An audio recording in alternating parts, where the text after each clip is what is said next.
దేవుని పరిశుద్ధ నామానికి స్తుతి కలుగునుగాక. దైవవాక్కు అనే డైలీ కార్యక్రమానికి ప్రేమతో మిమ్మల్ని ఆహ్వానిస్తూ ఉన్నాం. దేవుని కృప నిరంతరం తోడై ఆయురారోగ్యాలతో సుఖ సంతోషాలతో క్షేమముతో మిమ్మలను మీ కుటుంబాన్ని కాపాడునుగాక. ఆమేన్. ఈరోజు దైవ వాక్కు నిమిత్తం నిర్గమకాండం 6వ అధ్యాయం 8వ వచనం చూసినప్పుడు ఒక వాగ్దానాన్ని అక్కడ ప్రభు మనకు జ్ఞాపకం చేస్తున్నారు. నేను అబ్రహాము, ఇస్సాకు, యాకోబులకు ఇచ్చేదనని చెయ్యి ఎత్తి ప్రమాణం చేసిన దేశంలోనికి మిమ్మను రప్పించి దాన్ని మీకు స్వాచ్ఛముగా ఇచ్చేదను, నేను యెహోవానని చెప్పుమనగా. దేవునికి స్తోత్రం కలుగునగా. ఇక్కడ చాలా అద్భుతమైన మాట ఉందండి. అబ్రహాము, ఇస్సాకు, యాకోబులకు ఇచ్చేదను అని చెయ్యి ఎత్తి ప్రమాణం చేశారంటండి. దేవుడు చెయ్యి ఎత్తి ప్రమాణం చేసి ఆ దేశానికి మీకు స్వాస్థ్యంగా ఇస్తాను అని చెప్పి ఈరోజు జ్ఞాపకం చేసుకుంటున్నారు. అంటే ఇశ్రాయేలీలు ఎక్కడైతే శ్రమలో కష్టంలో ఉన్నారో జ్ఞాపకం చేసిన ప్రభు అంటున్నారు, నేను ప్రమాణం చేశాను ఆల్రెడీ, ఆ దేశాన్ని మీకు ఇస్తానని. ఎలా ప్రమాణం చేశారంట? చెయ్యెత్తి ప్రమాణం చేశారు. కొన్నిసార్లు మనం అంటాం కదా, చేతిలో చెయ్యే చెప్పరా, ఒట్టే చెప్పరా అంటాం కదా. ప్రభు అలా చేశారంట ప్రమాణం. చెయ్యెత్తి ప్రమాణం చేశారట. ఆ మాట తప్పిపోరంట. చూడండి, కాలం మారవచ్చు, తరాలు మారవచ్చు, యుగాలు మారవచ్చు, మనుషులు మారవచ్చు, పరిస్థితులు మారవచ్చు.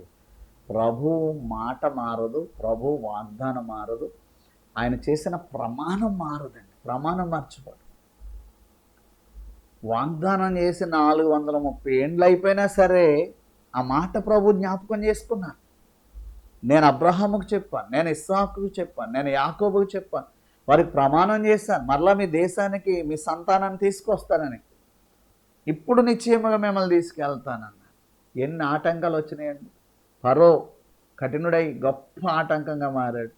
ఎర్ర సముద్రం అడ్డు, అరణ్యం అడ్డు, వారి ప్రయాణంలో ఎన్నో అడ్డుబండలు, యోర్దాను అడ్డు, అయినను ఎరుకో కోట అడ్డు వచ్చిన అయినను సరే దేవుడు చేసిన ప్రమాణం నెరవేర్చుకుని ఆయన వారందరినీ వాగ్దాన దేశానికి తీసుకెళ్తానికి ప్రభు సిద్ధపడ్డారండి. ఈరోజు మీరు గుర్తుపెట్టుకోండి, దేవుడు మీకు వాగ్దానం ఇచ్చారా, ప్రామిస్ చేశారా, ప్రమాణాలు చేశారా, ఏ మాట తప్పిపోదండి. దేవుని దగ్గర నుంచి నువ్వు పొందుకున్న ఏ వాగ్దానం నిరర్థకమదు. ప్రభు మాట ఇస్తే ఆయన నెరవేరుస్తారండి నిశ్చయముగా. అందుకే మనం ప్రభు వాగ్దానాల కోసం ఎదురు చూడాలి, ప్రభు ఇచ్చే మాట కోసం ఎదురు చూడాలి. ఈ వాక్యం ఎంత గొప్ప శక్తి కలిగిన వాక్యం అంటే, మీరు ఈ వాక్యం పట్టుకుని ప్రార్థన చేయాలండి. బైబిల్ పట్టుకుని ప్రార్థన చేయాలి. ప్రతి వాగ్దానాన్ని కంఠస్థం చేసి ఆ వాక్యాన్ని పట్టుకుని, ప్రభువా నువ్వు ఇలా నన్ను చేస్తానన్నావు కదా, ఇలా నన్ను దీవిస్తానన్నావు కదా, ఆ వాగ్దానాన్ని, ఆ మాటను ప్రభు మర్చిపోరు, దానికి కట్టుబడి ఉంటారండి. ప్రభు మాట ఇస్తే ఆ మాటకు కట్టుబడి ఉంటారు. దేవుని మహిమ కలుగునగా. ప్రభువా నన్ను తలగా చేస్తానన్నావు, తోకగా చేయనన్నావు, పైవారుగా ఉంటారన్నావు, కిందవారుగా ఉండరన్నావు, నూతన క్రియ చేస్తానన్నావు, మార్గాలు తెరుస్తానన్నావు, ఎడారిలో అయా నదులు ప్రవహింప చేస్తానన్నావు. ఈ వాగ్దానాలు ఎన్ని ఉన్నాయండి.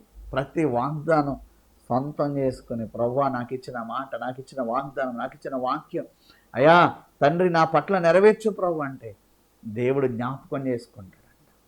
చెయ్యెత్తి చేసిన ప్రమాణాన్ని మర్చిపోలేదండి. ఇప్పుడు అబ్రహాముకి చెప్పారు, ఇస్సాకు యాకోబులకు చెప్పారు.